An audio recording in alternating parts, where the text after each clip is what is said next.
This was a demonstration in Southampton on Saturday the 8th of August. It was organised by Joe and his colleague from Stand Up X. For those of you who haven't been introduced to me yet, my name is Joe.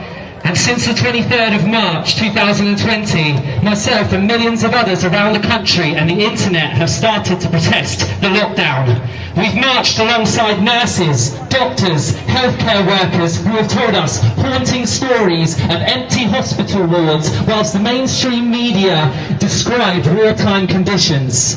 We've marched alongside victims of trafficking, many of whom have been ignored by the authorities, as celebrities continue to release pretentious videos of their lockdown suffering, not mentioning, of course, the 8 million current missing unexplained children in the world that the UK is the second highest only to the US in. We've marched alongside independent media sources who have been silenced and censored, while the same fat cats who ignored Jimmy Savile and were paid off by the biggest war criminal of my generation, Tony Blair, continue to make money selling lies, fear and corruption on their front pages.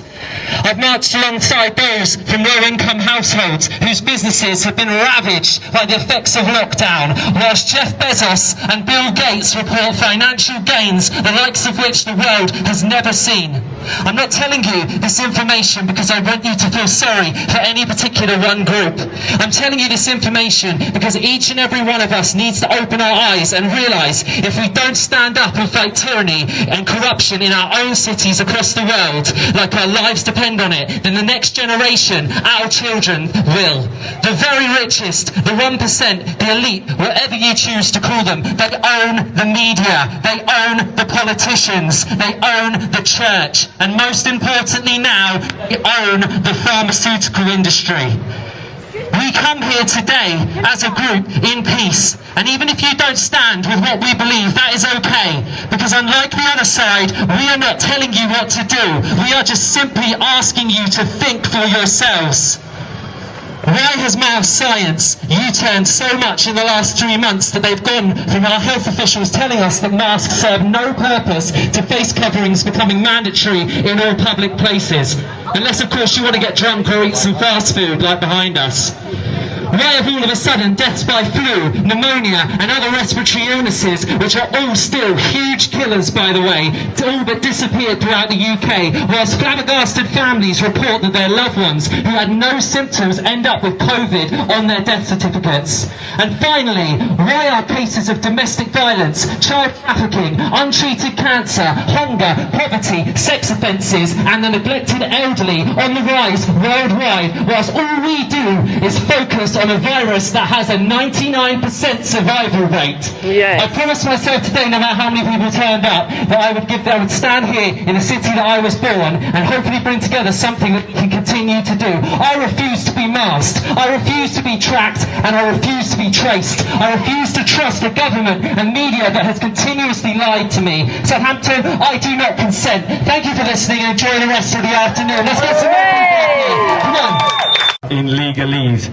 If you've ever studied legally, then you would know that legalese is a language like Russian compared to English, but it's written in English. So it makes you think you understand it, but you don't. It's a whole trap. Okay? The word must means may. It's synonymous to may. The word summons means invitation. The word must wear a mask, that means you may wear a mask. So when you see these signs outside shops, the word must means may. That means it's an invitation, it's an offer. Mandatory also means a similar thing. It means offer. It does not mean you have to. It's a choice. It can be enforced, but understand the word force means someone will try and force your body to do something, which is your right to defend it, mentally, spiritually and physically. Anyway. Thank you. This is the back of it. It's a lovely little demonstration here in Southampton. They didn't care about you when they told you that cigarettes were good for you. If shops don't accept cash, boycott the shop. Cash helps you guys. Once cash is gone, it's going to be controlled by a system. And that system is going to judge you. And it's going to measure you. And if you mess up, say the wrong thing, do the wrong thing, your card twitched off. you feel the same as we do.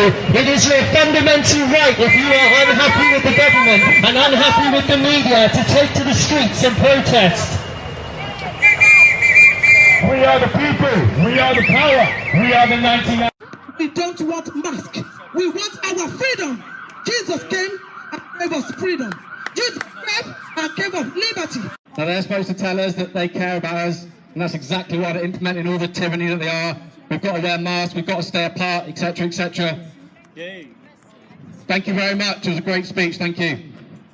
If they cared about us so much, why is it that 9 million people a year die from hunger? There is a vaccine for that. There is a solution for that. It's called food. It's very, very simple. If they cared about us so much, why do 7 million people die a year from smoking? It's something that they push upon us, something that they advertise, something that they want us to do. They want us to smoke. They want us to fill us full of nicotine, highly addictive nicotine, highly addictive tar, and they want to destroy our system. 7 million people a year die from smoking-related diseases, and yet we're supposed to believe that they care about us. They're making money off smoking, yet they stand there and say they care about us. Absolute nonsense.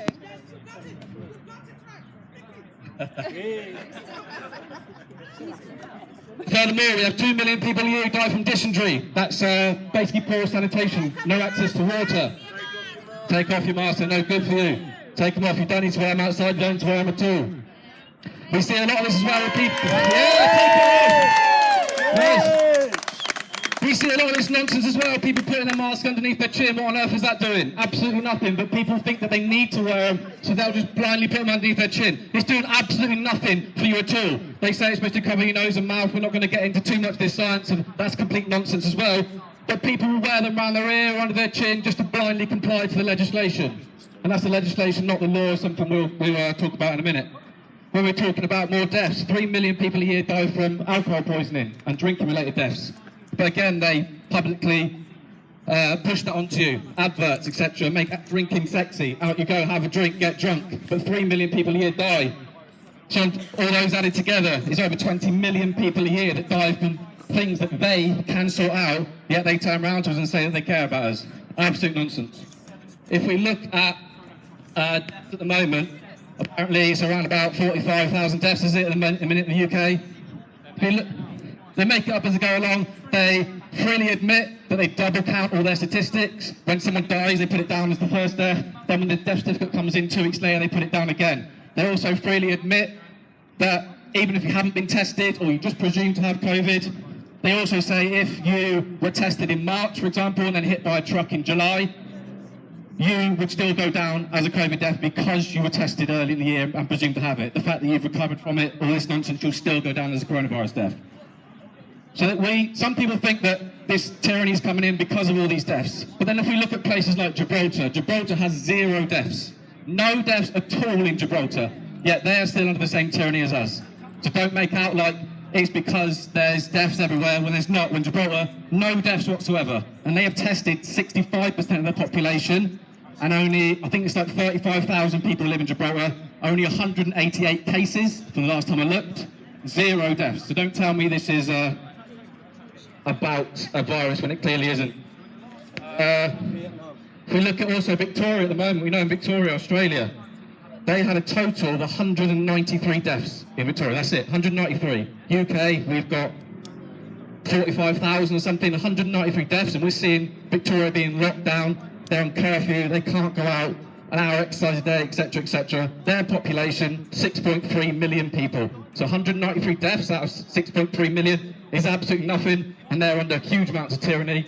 They can only go out at certain times during the day, etc. So again, it's not about a virus, because the UK actually is one of the leanest, most lenient countries in the world. We've seen America, Spain, Italy, Germany, Gibraltar under far stricter conditions. We're seeing places like Sweden who have absolutely no lockdown whatsoever, and their cases aren't even half of what ours are. So none of it makes any sense whatsoever. It's absolute nonsense. Understand it's very, very difficult. They make it in such a way where it is very, very difficult to understand what's law, what's not, what's mandatory, etc., etc. We see arrows on the floor, we see signs in the window, and everyone believes we have to just blindly follow. That's what we've been conditioned to do since we were born. But if we look at the actual legislation, I've gone over it in fine detail. They have changed it as of today, actually, because it's now mandatory in different places where it wasn't mandatory before. But if you look at the legislation, you can argue whether you follow legislation or not, but if you want to just follow the legislation gives you various exemptions, and that's medical exemptions, be it physical or mental, and that comes as Section 6 of the Equality Act 2010. So look these things up, and in there it states what a disability is. A disability is anything which can affect you day to day and is a long-term issue. So under that, what they say, a knee problem would constitute a disability. And then if you then take that disability across to the Health Regulations Act, that would then exempt you from wearing a mask. So you could, in theory, go to a shop and say, I don't need to wear a mask, I've got a knee problem. But we know the little mini Hitlers on the door don't know what they're talking about. They're told by their boss and they're told by their boss, and they want to keep their job, which I get. But that's the problem. People don't know what they're talking about. So you have medical exemptions. You can just wave an inhaler in their face. You can say you've got COPD, you've got asthma, you've got pleural effusion, you've got bronchitis, any one of a different array of respiratory issues. Or you can use the second reason, which comes in the legislation, which not a lot of people are getting aware of, and it causes you distress. Now, distress is completely subjective. It's unquantifiable. What might distress me might not distress you. But again, you're going to walk into maybe a few more problems when you go up to the security guard at Tesco's and say it causes me distress, I'm not wearing one. Now, I know this legislation, so when I go into a shop, I just say no, and I just ignore them completely. But if they want to get into an argument with me, I have the legislation in my vehicle, and I've highlighted bits and bobs that I can bring out and show if it needed to be. I've been in about 8 different shops, and I've been challenged 6 times. A lot of people are not being challenged. I get challenged everywhere I go for some peculiar reason. But I know what I'm talking about, and I've spoken to many, many different managers. Out of those 6 shops, I think 4 of them, I'd speak to the managers about. I got the legislation out, and I spoke to him, and he actually thanked me for explaining it to him, and then he could use that information to educate other people. He can educate his employees, he can educate other people that come into the store. So instead of just going in and waving an inhaler, yes, that's your way of getting into the shop and getting around it, but that doesn't help the next person. So that's where someone who knows the legislation that I do can turn around and say, no, this is where it is, this is what's what. And then from there, that information can be passed on to other people, and hopefully they can learn from that. So look at the legislation. If you were to type in, the easiest way to find it, I think you could type in relevant place coronavirus at the top of Google search. You will find the legislation. Click on it, have a read through, have a look on it. Very informative.